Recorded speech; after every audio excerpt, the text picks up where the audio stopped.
Cherubs, this is an untitled work by Barbara Kruger from 1990, which can be viewed now at the Whitney Museum in New York, or on a tote bag. If it looks familiar to you, but you're not quite sure why, well, that's by design. Her work is meant to be reproduced and appear in unexpected places. Her design aesthetic leverages all the tools of marketing. In fact, she is one of those rare artists who has been equally successful in both the commercial world of publishing and in the fine arts. So it's by design that you can picture her work on a t-shirt, billboard, or generally in a gift shop. Barbara Kruger spent many years in graphic design and advertising before producing visual art, and her work forces us to think about the differences between those two mediums. I mean, what is the difference, if any, between a work of advertising and a work of fine art? But that's a question better suited for one of my art theory videos, and that's not the point today. Today we're going back to my old style, where I take a single piece of art and I dig in. So let's dig in, and let's start with the text. Barbara Kruger's work typically has an interplay between text and image, and this is a pretty classic example of that. The text, I shop, therefore I am, is a clear reference to Descartes' famous cogito ergo sum, I think, therefore I am. When Descartes wrote this, he was doing a thought experiment. After the destruction caused by the 30 Years' War, he wanted to take every belief he had off the table and only put back on things that were incontrovertibly true. The first and most important belief he was able to hold with certainty was that his ability to contemplate his own beliefs was proof that he existed. He put his ability to think at the center of his existence. He could then take that singular axiom and build other beliefs upon it. Barbara Kruger modifies the axiom. She replaces thinking at the center of human existence and replaces it with shopping. The central axiom upon which all other beliefs will be built is that you are because you shop. I'll note here that Kruger is highly influenced by the writers of the Frankfurt School, which is a branch of Marxist theory called critical theory, which you should already know about because of Lindsay Ellis's impressive video essay and Marxist reading of the Transformers franchise. But if you haven't seen that yet, the Frankfurt School was a group of writers from the Institute for Social Research at the Goethe University during the interwar period who emphasized the isolation and reification of the modern consumer. In less philosophical language, they point out how capitalist and consumer structures first make the individual feel lonely by dismantling traditional communities, and then once isolated and alone, repurpose that consumer as a commodity. They feared that the environment of human relationships was being constructed by organizations that benefit from demographic data and put humans into small containers that cannot contain their full complexity to more efficiently sell us both products and political narratives. They're weirdly seeing a lot of attention these days. So, you can imagine that the idea of thought itself being replaced by shopping as a center of one's identity is clearly in the tradition of that Frankfurt School. The critic Arthur Danto emphasized that point by saying that the shopping mentioned in this line is not simply a fairly innocent distraction, but a kind of willing collaboration in a social system. The shopper is an agent of her own oppression. Let's move on from the text to look at the image in the background. Kruger is masterful at choosing images to pair with her biting social criticism. Take the untitled work where the phrase, thinking of you, is paired with a safety pin piercing the skin of a finger. It certainly forces me to think about it, to engage with it. The relationship between the text and the image is not obvious here. In the text, we have a thinker who expresses the idea that some subject, you, is on his or her mind. This might be sweet on a postcard, but when paired with this image, there seems to be something insidious going on.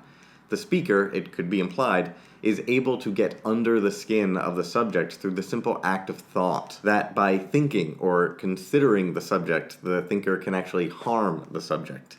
By targeting you and your demographic with thoughts, you can be manipulated and hurt. Kruger appears to fear this while using the same tools that might harm in order to disrupt.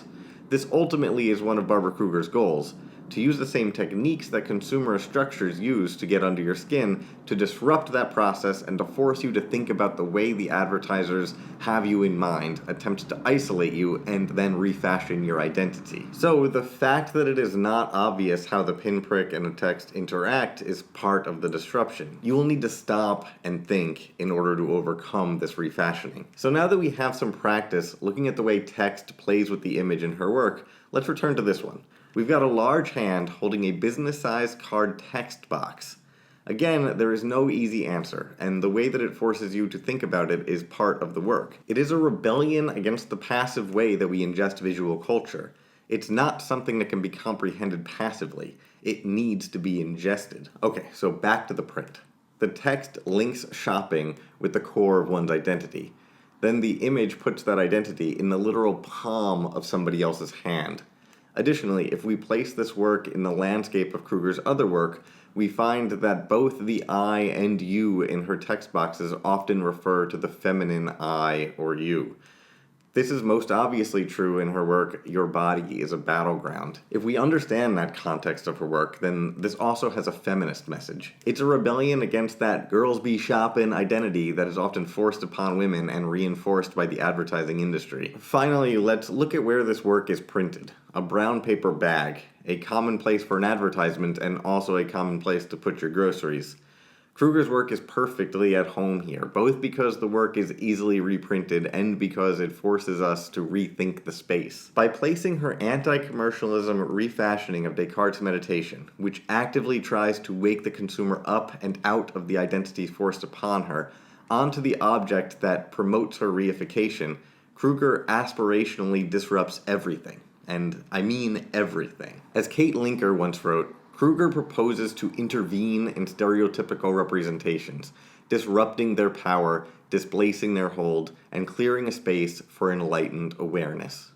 She wants to use the techniques and spaces that are used to control us, and by using them, destroy them, or at least render them impotent, and create a space for us to throw off the identities forced upon us and think about how we can better become ourselves, and in doing that, ultimately create our own refashioning of Descartes' phrase, individually refashioning our own identities and centering ourselves once and again in our own thinking.